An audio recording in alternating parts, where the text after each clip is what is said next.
My missing friend texted me after 7 years. At first, I thought it was a sick joke. The message lit up my phone screen at exactly 2:37 a.m., a time when the world feels like it's been abandoned by God. The text was short, just 4 words. "I'm back, come outside."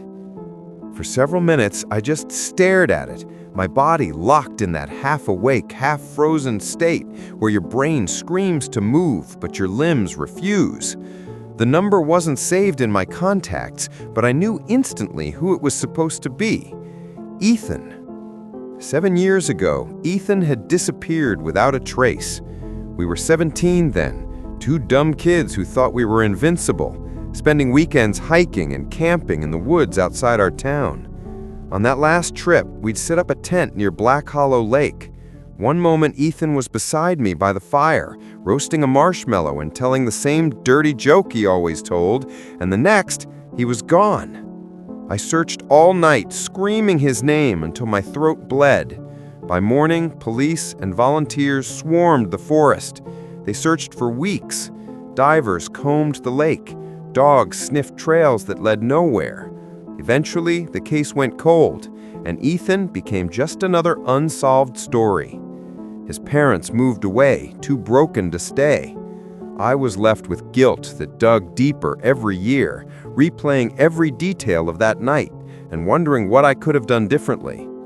So when I saw that text, my first reaction wasn't joy, it was dread. My thumb hovered over the screen before I typed, "Where have you been?" The typing bubble appeared, disappeared, appeared again. Finally, "Please just come outside, I've been waiting." The air in my room felt suddenly too heavy.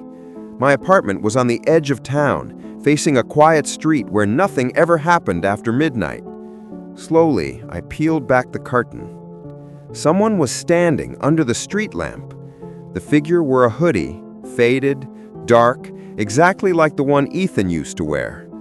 He was motionless, head tilted slightly upward, as if he knew I was watching. I dropped the curtain like it burned my hand. This had to be a prank. Some sick bastard found out about my missing friend and thought it would be funny to mess with me. Except the hoodie, the way he stood, the height, the slouch, every detail was Ethan. My phone buzzed again. "Don't make me knock."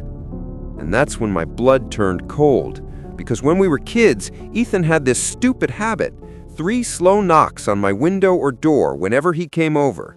He never called or texted, just those 3 knocks. Nobody else knew about that. Nobody. As if on cue, 3 dull thuds echoed from my front door. I stumbled back, phone slipping from my hand. It clattered on the hardwood floor, buzzing again with another message. I didn't want to pick it up, but I did. "Let me in. I'm so tired." Against every instinct screaming at me, I crept to the peephole. It was him, Ethan. Same face, same messy hair, same crooked grin.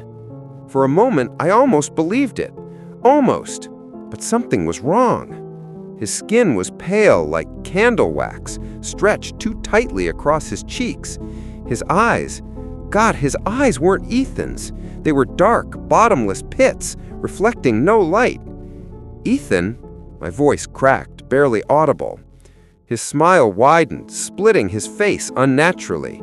His lips moved, but I didn't hear words, just a scraping sound, like stone against stone.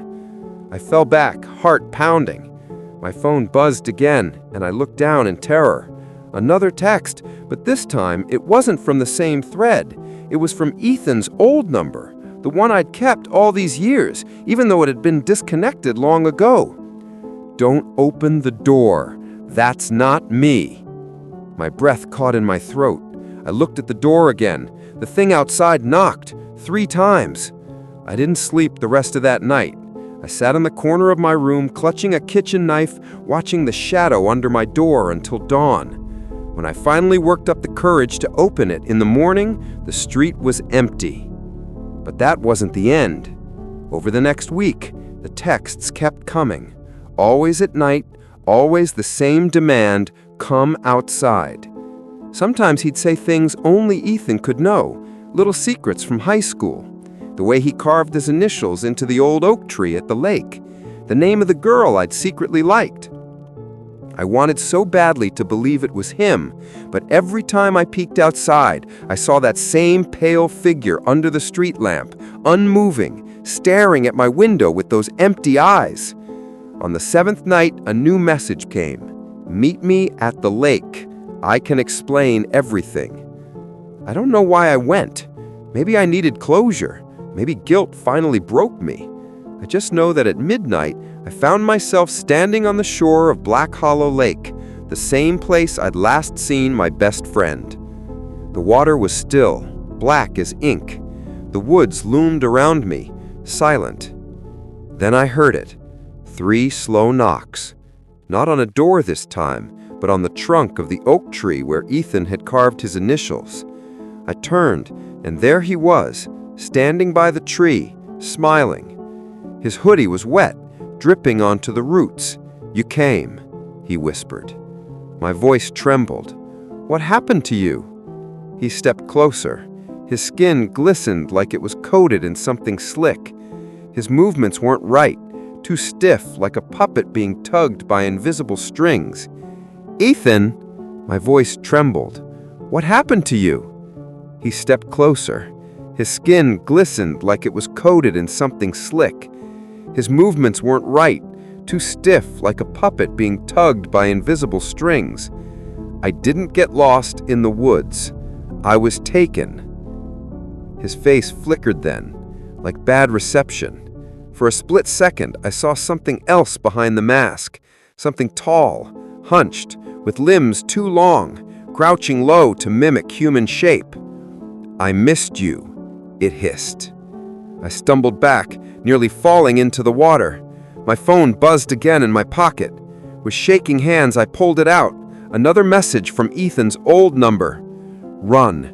Don't look at it." The figure's grin widened, teeth stretching far beyond what should be humanly possible. Its voice layered with static, Ethan's voice beneath it, begging, "Stay, stay, stay." I turned and sprinted into the woods, branches clawing at my arms, lungs burning. I didn't stop until I reached my apartment, slammed the door, and collapsed on the floor, sobbing. That was 3 nights ago. I haven't left my apartment since. The texts haven't stopped. The knocks haven't stopped. I haven't slept. And just now, as I'm writing this, I got a new message. Not from the fake Ethan, from the real number. It's inside. Don't turn around.